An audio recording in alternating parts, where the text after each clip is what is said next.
ಭಾರತ ಮಾತೆಯ ಮುದ್ದಿನ ಮಗಳಾದ ಕರ್ನಾಟಕ ತಾಯಿಗೆ, ಈ ಪುಣ್ಯ ಭೂಮಿಗೆ ಹಾಗೂ ಕರ್ನಾಟಕದ ಪ್ರಜೆಗಳಿಗೆ ನಾನು ತಲೆಬಾಗಿಸಿ ನಮಸ್ಕರಿಸುತ್ತಿದ್ದೇನೆ. ಮಾಜಿ ಉಪಸಭಾಪತಿ, ಕರ್ನಾಟಕ ವಿಧಾನಸಭೆ ಮತ್ತು ಮಾಜಿ ಶಾಸಕರು ಚಿಂತಾಮಣಿ ಕ್ಷೇತ್ರ ಶ್ರೀ ಎಂ ಕೃಷ್ಣಾರೆಡ್ಡಿ ಅವರು, ఒక వ్యక్తి తన జీవితాన్ని ఎలా జీవించాలి, పదవిలో ఉన్నప్పుడు తన శక్తిని ఎవరి కోసం ఉపయోగించాలి, పదవి దిగాక కూడా తన గళం ఎవరి కోసం వినిపించాలన్న ప్రశ్నకు సమాధానం మన కళ్ళ ముందే నిలబడిన ఒక వ్యక్తి రూపంలో ఉంది. ఆయనే జస్టిస్ వి గోపాల్ గౌడ గారు. ఆయనకు జనసేన తరపున, ప్రజల తరపున నా హృదయపూర్వక జన్మదిన శుభాకాంక్షలు. జస్టిస్ గోపాల్ గౌడ గారు కేవలం న్యాయమూర్తి కాదు, ఆయన కర్ణాటకలోని చిక్బళ్ళాపూర్ జిల్లా పీడూరు అనే గ్రామంలో పుట్టిన ఒక రైతు బిడ్డ. మణ్ వాసన అంటాం తమిళ్లో, మట్టి వాసన, కష్టం విలువ తెలిసిన నేపథ్యమే ఆయన లేబర్ ప్రో పూర్ న్యాయమూర్తిగా మార్చింది. ఆయన డిగ్రీ అయినాక 75లో న్యాయవాదిగా నమోదయ్యారు. కానీ కోర్టుల్లో వారు అడుగుపెట్టింది కేవలం ఫీజుల కోసం కాదు, సగటు ప్రజల కోసం న్యాయం జరగాలన్న తపన. బెంగళూరు మహానగర పాలిక స్టాండింగ్ కౌన్సిల్గా పనిచేసిన, లా కాలేజీల్లో ప్రొఫెసర్గా పాఠాలు చెప్పిన ఆయన దృష్టి ఎప్పుడూ కార్మికుల, కర్షకుల సమస్యలపైనే ఉండేది.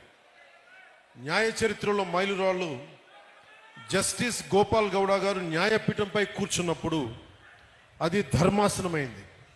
ఆయన తీర్పులు చాలా ధైర్యంగా, నిక్కచ్చిగా ఉంటాయి. ఉదాహరణకి ఒక చిన్న ఉదాహరణకి వైద్య నిర్లక్ష్యంపై దేశంలోనే అతిపెద్ద నష్టపరిహారం డాక్టర్ కునాల్ సాహా కేసులో ఆయన ఇచ్చిన తీర్పును మర్చిపోలేం. డాక్టర్ల నిర్లక్ష్యం వల్ల మరణించిన ఒక భార్యకు న్యాయం చేస్తూ 6,08,00,000 నష్టపరిహారం ఇప్పించిన మహానుభావులకు జడ్జిగా. నష్టపరిహారం అంటే జస్ట్, ఫెయిర్ అండ్ రీజనబుల్, సమంజసంగా, న్యాయంగా ఉండాలి.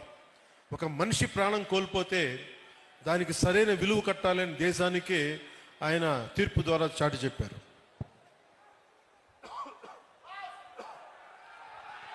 కార్మికుడికి రక్షణ, ఒక హైకోర్టు తీర్పును కొట్టివేస్తూ కార్మికుడికి అక్రమ తొలగింపునకు పరిహారం బదులు ఉద్యోగం పునరుద్ధరణ, రీఇన్స్టేట్మెంట్ తప్పనిసరి అని తేల్చి చెప్పారు.